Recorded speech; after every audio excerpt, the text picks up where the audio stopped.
All right, today we are going to take an in-depth look at our 3-week brand identity sprint for a Colorado-based Tex-Mex burrito joint called Loco Hermanos. This was a rebrand, and we went from workshop to brand strategy to brand identity to launch in just 3 weeks with our Powerbomb Sprint framework. This is going to be a juicy one, so buckle up. Here's what we're going to cover. First, we're going to start with what actually is branding. There's a lot of confusion around it and what it is and the purpose of it, and we're going to actually talk about what it isn't too, just to kind of level set or frame the entire rest of our process conversation and the effects it has on businesses. Then we're going to get a little bit into an overview on Loco Hermanos as a company and some of the goals / challenges they were trying to overcome with this project. And now the third thing, I'll give you a little bit of an overview about Powerbomb, which is a startup incubator / sprint studio that I'm the founder of, and we do 3 and 4 week brand and website sprints for startups. Fourth, we will get into our actual processes and how we go about these sprints. We'll take a look at our onboarding process, our workshop, how we build brand strategy, and then how we activate that strategy to then build out really sick creative, basically. Ultimately, the goal is to build highly differentiated startup brands that people can actually feel and care about, and that's what keeps customers for life. Fifth, we're going to get into the actual creative process and how it goes when we present to clients what they get, and we're going to actually show you the real presentation for Loco Hermanos, so you'll get to see under the hood the rounds of revisions from every round and how we implemented feedback, so it should be probably pretty helpful, especially as you apply some of this stuff to your own business. Last and final, number 5, we will talk about the final outcome, show you guys the finished product, the brand guidelines, and get into the nitty-gritty details with how it's going to start showing up in the world, how it is showing up in the world. Lot to unpack in this video, but I think it's going to provide a lot of value for anyone who's trying to build a business from the ground up or has a business that's really stuck and they can't grow beyond a certain level for whatever reason. And so hopefully this gives a little bit of a look into our process and how we solve a lot of those challenges. So first things first, a lot of these branding videos go straight into visuals, which is barely scratching the surface of what branding actually is. I'd go as far to say as less than 50% of branding is actually visual of what you see. The other half is the strategy behind every single thing that you see, which is equally, if not more important. Branding is not your fancy logo. It is not a cute color palette. It might seem like that, but that is very surface level of what branding actually is and the impact that it has on businesses. Branding, in a nutshell, is a feeling. When you're building brand identities for businesses, that's why it's very important to go through the necessary strategy work in the beginning to set up the foundation for what is going to be the visual and verbal identity in the real world. Without that, there's no direction, there's no KPIs for any of the branding work that you're doing, and it's frankly just very, very short-sighted work. We spend just as much time in the strategy phase, which is why we do charge more for our work, because it's meant to propel companies through 10, 15 years of growth. And so once you see our process, you'll understand that when you're building brands, you're building the pieces consumers need to start to form an opinion or emotional attachment of who you are to them. Branding is what they say you are, not what you say you are. And a perfect example of this is Harley-Davidson. Harley-Davidson is one of the best brand builders in the world. They literally have a tribe of diehard bikers that rep their shit. And so it can't get any more cult-like as a brand than that, and that should always be the goal. You're creating a container for your community. It has little to do with your logo. That is a small piece of branding. I like to think of branding as a symphony with all these little instruments that come together to form the harmony that we hear as a whole. Everyone calls the logo branding. That is just so surface level and incorrect. Branding is everything that a company does, from customer service to how your product feels, how you speak to your customers, and even internal company culture. That's all branding. Branding is at the top. After you have that dialed, that's when you branch it down into marketing, advertising, and sales. And those buckets basically inform the entire business with branding at the very top. So now that we know a little bit more about what branding actually is and how it should not be misunderstood in business, let's talk a little bit more about Loco Hermanos and who they are as a company. And then we can kind of segue into some of the challenges that they've had. Loco Hermanos is a Mexican-inspired burrito spot just outside of Boulder, Colorado, where we're based. They started back in 2012 by two really good friends that are now like brothers. What they're known for is their panini-style pressed burritos with really high-quality fresh ingredients. And they've become a staple within the community. And I'm not just blowing smoke. I went and actually confirmed the place was fucking packed. So over the years, Loco Hermanos has changed their visual identity. Logo and color palette basically is what they kind of broke it down to. It's changed quite a few times. They never really had an ownable brand that they could call theirs to build recognition around and awareness around. And as they've gained popularity, they are now talking about expanding locally into multiple different locations and even regionally after that. And at the same time, they're starting to take some of their really, really popular green salsas that are phenomenal. And they're going to be packaging them up in jars and selling them in retail. So for those who aren't familiar, a retail brand versus a restaurant, there's a lot of intricacies that make those two completely different experiences. So we need to make sure we're setting it up as a flexible brand that can flex from retail, and there's a lot of nuances to packaging in that sense. But then everything stems from that kind of flagship restaurant right outside of Boulder. Here's a look at where the brand was before they came to us and some of the history and identities that they've seen. They had some really cool art, some widespread panic posters and other murals done inside of the restaurant that were really cool. But it's very hodgepodgey. The menu is very, very confusing. Even when I was in there, I couldn't really break apart sections of the menu to order properly. And so it was very disjointed and a bad user experience in that regard. And they were well aware of that. That was one of their biggest goals on the restaurant level, was to build something that's more simple and digestible, and the user can easily pick exactly what type of menu items they want to order. Loco Hermanos found us on Instagram actually, and they reached out thinking that would be a good fit for them. So naturally, I went and had a burrito and met the owners, and turns out the food was damn good. And so the project started. So now that you know a little bit about Loco Hermanos as a business and a little about their history, let's dive into Powerbomb and our process and how we attack this thing. It's no secret by now that 90% of startups fail in the first 5 years of doing business. It's just mind-blowing. And we created Powerbomb to keep our customers out of that failure statistic. First off, a little context here. We've worked with over 40 startups at this point and generated 9 figures in revenue increases for our customers. After being in this industry for quite some time, we know a lot of the pain points that startups and brands experience when they're dealing with these processes. Agencies suck. The processes are really long and drawn out and political and complex, and it costs a lot of money. And so Powerbomb is the antithesis of that. We bring speed and we match it with 6-figure quality.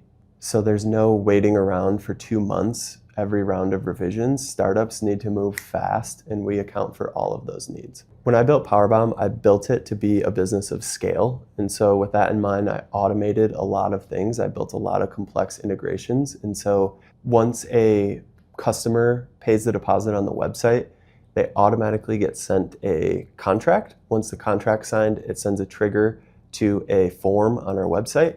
And that form is our onboarding brand questionnaire. It walks through tons of history of the business, positive things that have happened, negative things that happened. Do they know who their target audience is? Are they having traction? Sometimes companies come to us pre-launch, so they don't know those things. They have a good idea, but we help them work through actual tangible user personas and target audiences based on what their goal is and what their vision is for the company and where we think there will be product market fit. If there's multiple different audiences, which there usually is, I don't recommend going above 3, especially for a startup. 2 is usually like the sweet spot. 1 is the most ideal in the beginning. But again, sometimes we rebrand startups, and so they already know their audiences, and so we help them further define them and segment different communication strategies based on who those different segments are. So once we have an idea of who the target audience is and what's going to motivate them, then we can start to get into brand positioning and our 4-corner framework. Goals for the next 5, 10, 15 years. Lots and lots of details there that we need once they hit submit. Everything happens on the same day with Powerbomb.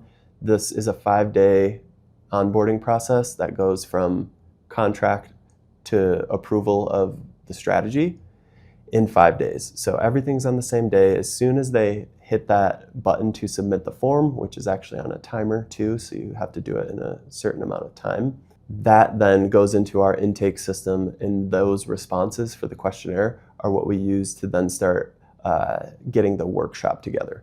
I mentioned this a bit before, and we'll get more into the workshop and what's involved in that in the strategy phase. I'll dive deeper into that in a minute. But once that strategy is signed off on, that's when we start creative development, and that's when the 3-week sprint actually begins. So Monday, everything's on the same day. Between Monday and Friday, we're like crunch based on that strategy. We're going to start executing and creating the entire brand world based on that approved framework. After the first week, we present 2 fully refined brand identity directions, what it looks like in the world. There's no guessing as to what it would be as a final product. Then you have 48 hours to provide feedback on that. And then the following Monday, we start running up against the second round. So we take one of those directions and we begin refining it and implementing your feedback to that second round. Same thing happens after that week. On the Friday, you get to have that work presented and you provide one final round of feedback. Week 3 is spent final touches, minor refinements, getting all the details dialed, and then we actually start building out the asset package, all of your logos and your logo system, your pitch deck template, your brand guidelines, all of that good stuff that you need to go to market. By the end of week 3, we send all of those files and they're yours. That's the process. 3 weeks, simple, easy, high impact, high results. All right, enough funny business. Let's now get into some of the strategy and workshop stuff.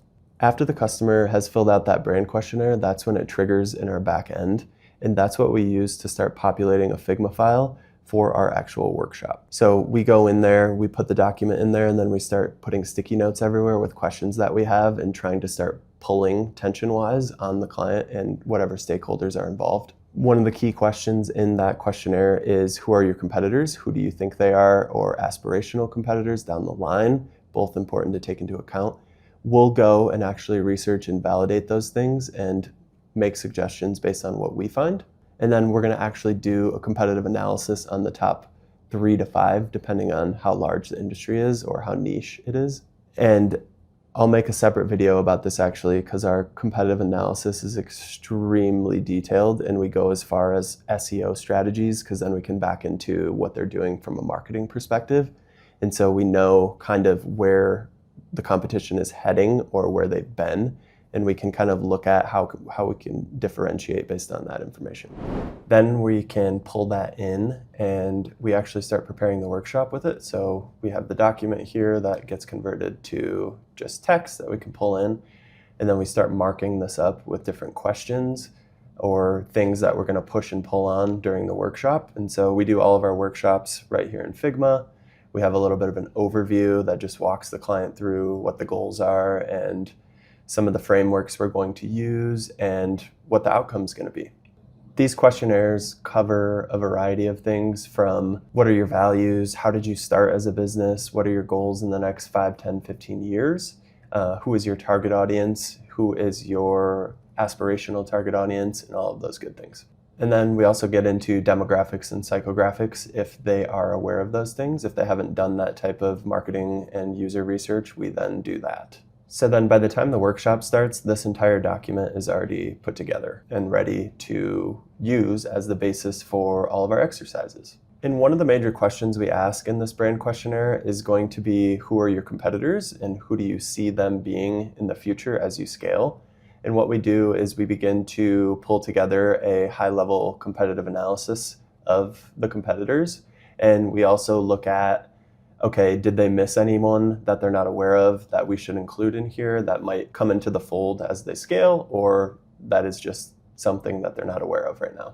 And in this competitive analysis, we go to competitors' websites, we go to their social media accounts, we're looking very deep into how do they look, how do they sound, what do we think their overall strategy and positioning is, how does that differ from where we're heading and where we need to head based on what's already being done within the market. So these competitors, I'm not going to go into detail for who they are, but they range from small local businesses to national chains. In that competitive analysis phase, we're also doing research based on industry, just figuring out if there's any nuances we need to know. Especially for CPG, we have a lot of experience in this, but there's a lot of things to take into account. And same goes with tech. A lot of emerging tech, figure out what our guardrails are, where the industry's headed, where it's been, all those really important things, so we can build a future-proof brand. From there, we then are diving into the actual workshop with the client. It's a 2-hour meeting where we have all stakeholders, CEOs, CMOs, anyone that needs to be involved at the company level from their side involved. It's a absolute mandatory for anyone that wants to provide feedback on the identity system. They're there, they're involved, they help create the questionnaire, and we've consolidated all of that information into the workshop. So we go through competitive analysis with everyone and go through some of those questions that we had on the brand questionnaire. And then we're going to jump into what we call our 4-corner framework, which this is kind of where I won't share anymore. But the goal with this framework is one of the most simplistic ways. Shout out to Faye Amarante for kind of championing this thing and teaching it to me a while ago. And so I've added some of my strategies and tactics for workshops to this 4-corner framework. And it's just unbelievable. It's the simplest way to do brand strategy in a tangible way that clients can actually digest. I'll go into what that means for Loco Hermanos and where we ended up with that.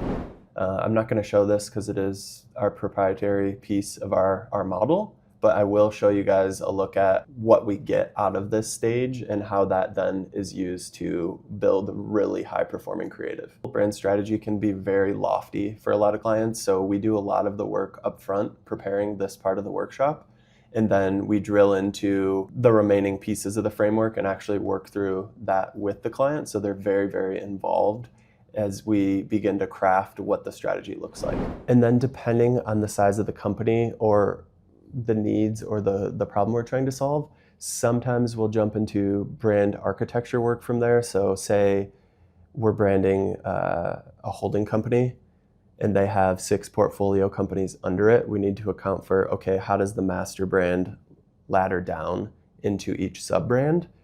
What equities are borrowed from the master brand, which are unique, which are retained, and all of those really important things, so we can really think about future as their portfolio of companies grow. We need to set it up so that it's not too rigid, but it's also aligns with their long-term strategy for each of those portfolio companies. So that's an add-on to the workshop. Typically that applies more to bigger SaaS tech companies that have vertically integrated other sub-brands. Intuit is a great example. They have MailChimp, TurboTax, Credit Karma, I believe. All of the sub-brands have to be taken into account of what's going to happen. Are they going to be completely separate? Are they going to borrow from the master brand? That's more of a tech/big CPG thing, so it doesn't apply too often to startups, but it can. So now let's talk about the outcome coming out of the workshop. This is an example of the big idea. I left out a lot of the strategy workshop section just because that's a proprietary piece of Powerbomb and kind of where a lot of the magic happens, a lot of the frameworks and really important things that allow us to do this type of work that's such high impact at such fast speeds. But I pulled out the big idea. It's actually called something else, but I just put it in quotes for now. So you can get an idea of what's the big idea that we're using to then activate creative on. And so we came out with this insight after talking through the history of the company and kind of why people go there and what they like about it so much, and after looking at the target audience and what would speak to them and continue to speak to them throughout every single community that they show up in and scale throughout, including retail and direct to consumer even as a possibility. And so we got to this idea that is the following. We're the spokes in the neighborhood wheel. When spokes meet metal and rubber, magic happens. And just like the baseball card clipped to the wheel, we're here to make the ride unforgettable. So this is, it's lofty by design. It's meant to like get you thinking. It's meant to get your wheels turning. It's meant to generate ideas, and everyone can feel a certain way about this statement. But all in all, what we're trying to say is they're the hub of the community. People go there for more than a burrito. It's more than a transaction. They sit there, they meet people, they go to events there, there's art there, they can talk to people and learn about what makes them special. And they actually had customers going back and talking to the cooks, and they've known the same cook for 8 to 10 years, and it's just a very special place. So we need to make sure that as this brand scales, we retain what's special about it. And so part of this activation is like there needs to be a really rigid training system for how new stores open, and activating on this big idea within each of those. It's like you need to create the community melting pot. That's the key to Loco Hermanos as a brand and as a company as they scale through the next decade. Coming out of that workshop, we had our approved big idea direction. And so I started to pull together some inspiration that I thought would really effectively communicate the ideas that we had flowing. And so I wanted to show you some of those. You can see like this old-fashioned style, really dynamic typography, a lot of different typefaces at play here that are very thought out, and it just works really, really well. It takes a lot of skill to pull off a type layout like this, and knowing which typefaces are going to go together nicely. And once you get 8 of them all together in the same layout, it becomes a whole new beast. So it takes a lot of skill and experience to pull off styles like this. So I thought it was a fun challenge and actually communicated what we were going for from the brand with this bodega style. And so here's some other references. This is just fucking beautiful. I just love that. Of the people, it's just great. And then some of this Mexican style typography on the side of a building here. So this is inspiration for one of the first directions that we have. This is awesome too. And then this is inspiration for the second direction, which I'll share with you guys here shortly. But the idea is based around a bodega. So you can see a lot of this old corner store style swipe being used in here that I thought worked really well, especially this. I love the ticket feel of these at the bottom. Just blocking text in a really thoughtful way that keeps in mind the hierarchy of information. Some fun other illustration applications of this. So yeah, I was fired up after this shit and I was ready to dig in. I personally actually designed this entire identity system and did all of the strategy and the whole process of this. But part of Powerbomb is we bring in the best designer for the specific project. And so if it requires a specific lettering style or it's very tech forward, I'll pull in the best person to then work with Powerbomb and execute in the highest degree possible.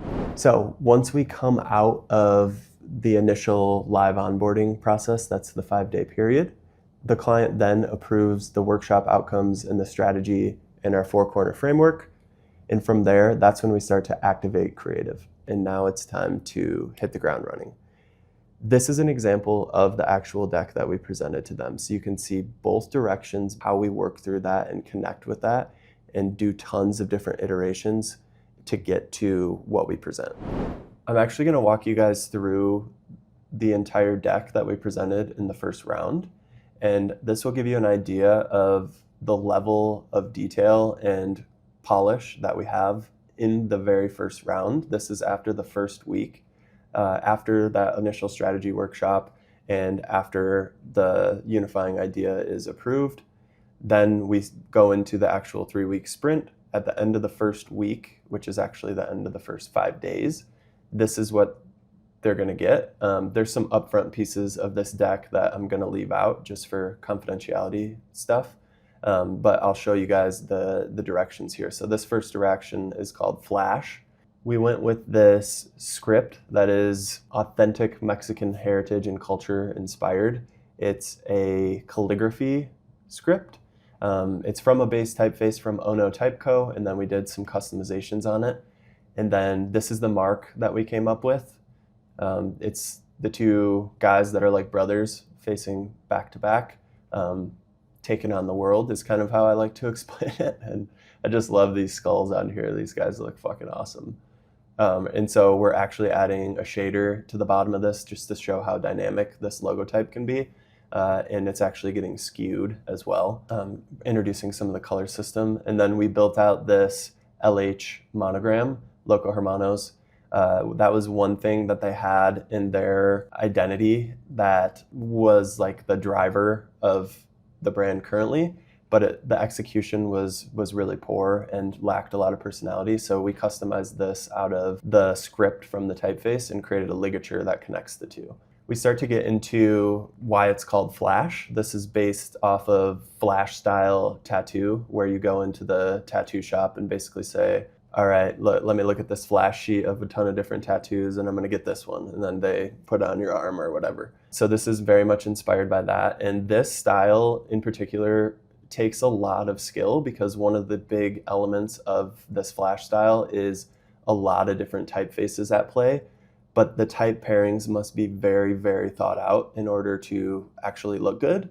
And this is a busy style in general. And so we need to keep in mind that all of these typefaces need to complement each other and not just create clutter and noise. So type pairing is crucial in a style like this, and actually in the second one that we'll show too.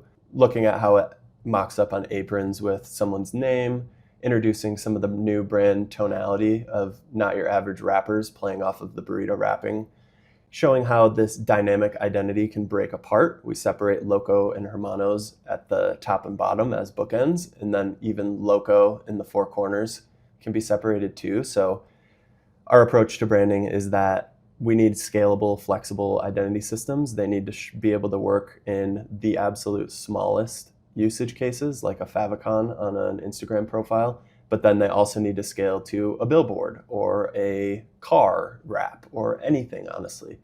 So we're really thinking about all that when we're bringing this to life. So you can see that in round one, you're getting six-figure branding agency quality in the first round.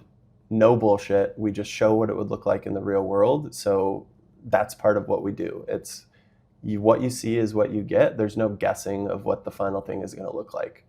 Applying it to a door signage for their corporate headquarters, just showing what that looks like, a ball cap, showing how all the different type families come together, a little bit of color palette, and then breaking down all the elements in this particular direction. So that's direction one. Direction two is called Bodega.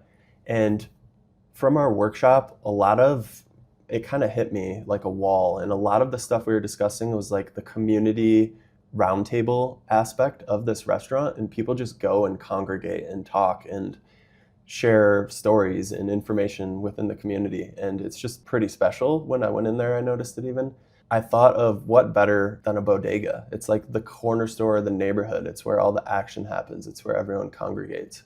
A little bit of a different direction with logo typeface here.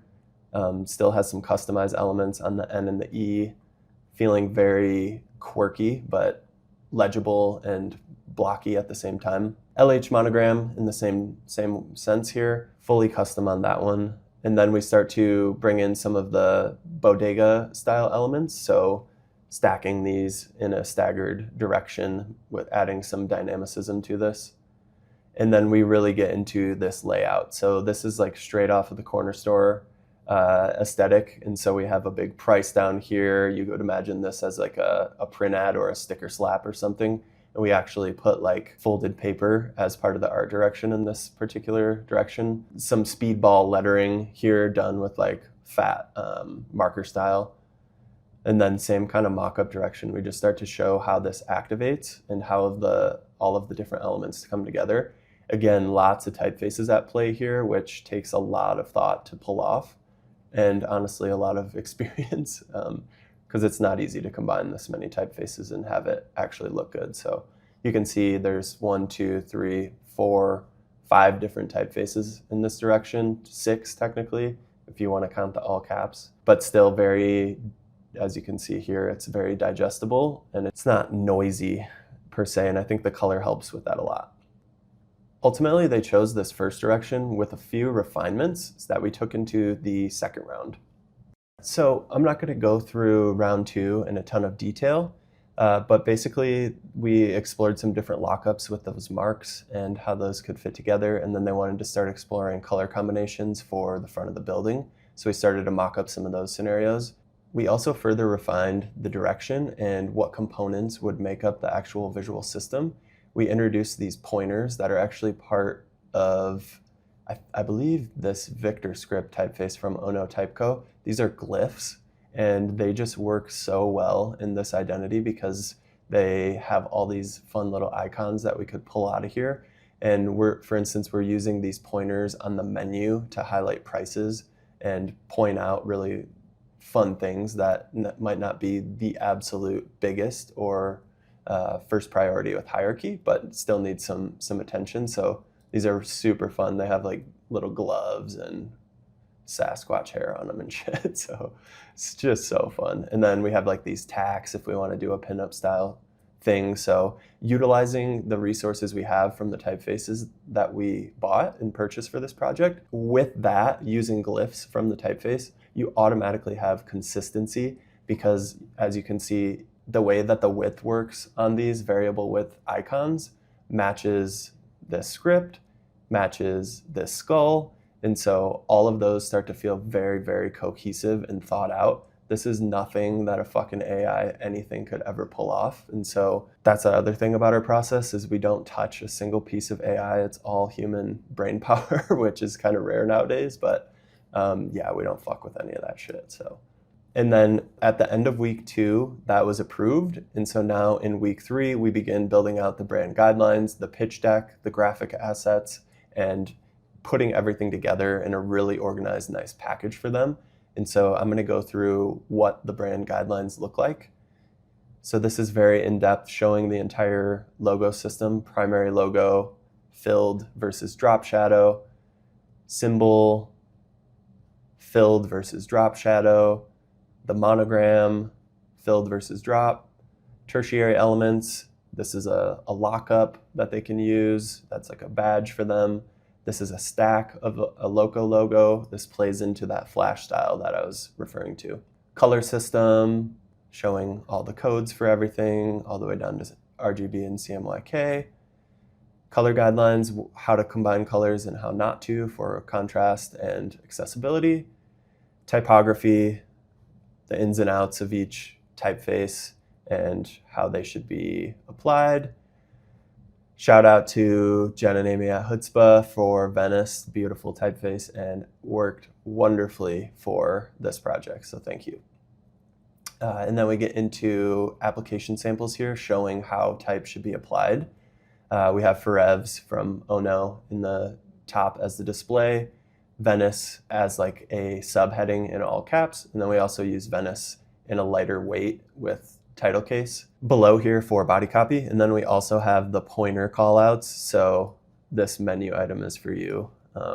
I think I was up really late when I put this in here, so a lot of this is very wacky content. Fastest rollers on this side of the Mississippi. You can start to see some of the tonality of the brand. And so stickers and pointers showing like the crown, the arrows, the tacks, the biker gloves and different hands. And then we actually show application samples, more tonality, roll them, twist and press them.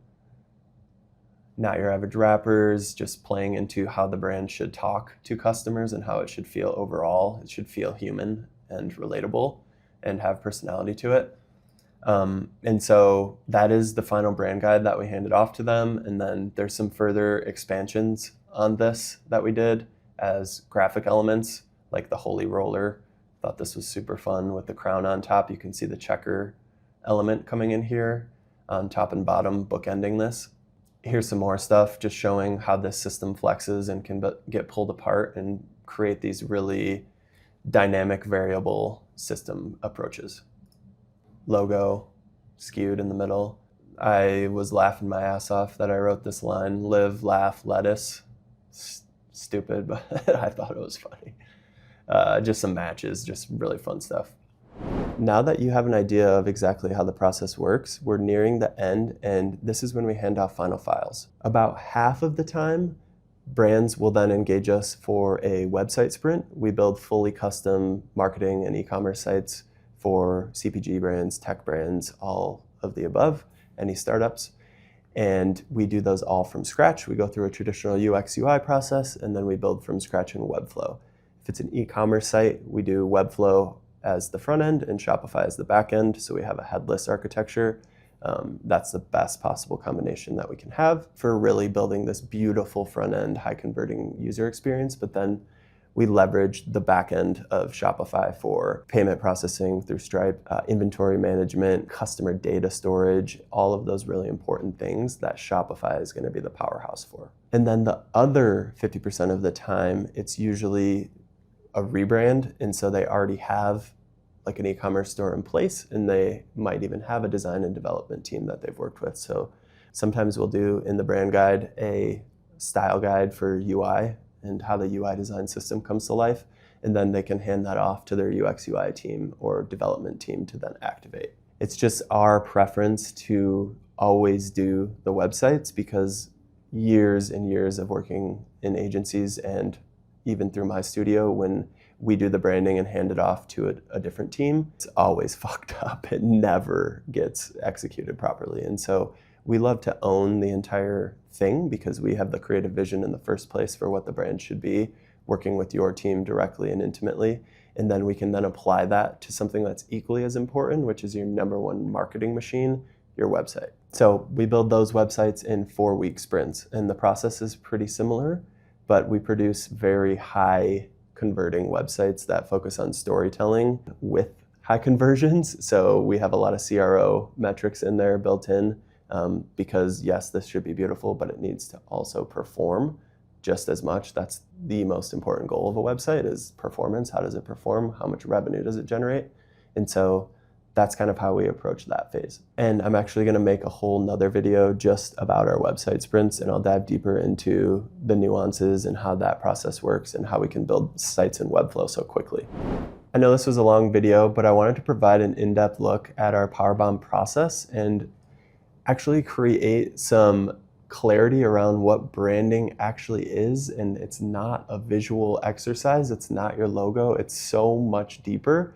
And due to time constraints, I could barely scratch the surface on the strategy aspect of what we do, but it's just jam-packed with value. And our goal is to create long-term sustainable growth for startup companies so they don't die in 2 years when someone copies them. They have this brand foundation that differentiates them from every single other thing out there.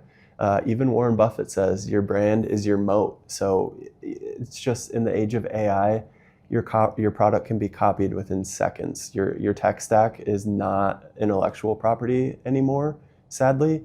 And so we need to build these brand foundations. And it's the same thing that legacy brands like Nike and Harley Davidson and pretty much any successful brand out there has been doing for 50 years. The product is secondary. The brand comes first, and they build products around the brand. People buy with feelings. They don't buy based on strictly utility. That hasn't been true for a very long time. And so when you're building your startup, you need to start at the brand level to then be able to build an organization successfully with a vision, with focus on exactly what you need to do for the audience that you need to serve and how you're going to effectively communicate with them. So if this helped you and you're building a business and you know other founders that could help from watching this video, or they're interested in actually working with us, we build tons of these in 3-week sprints, and we also do websites in 4-week sprints. So pass it along to a buddy, and thank you guys for watching this. You're amazing.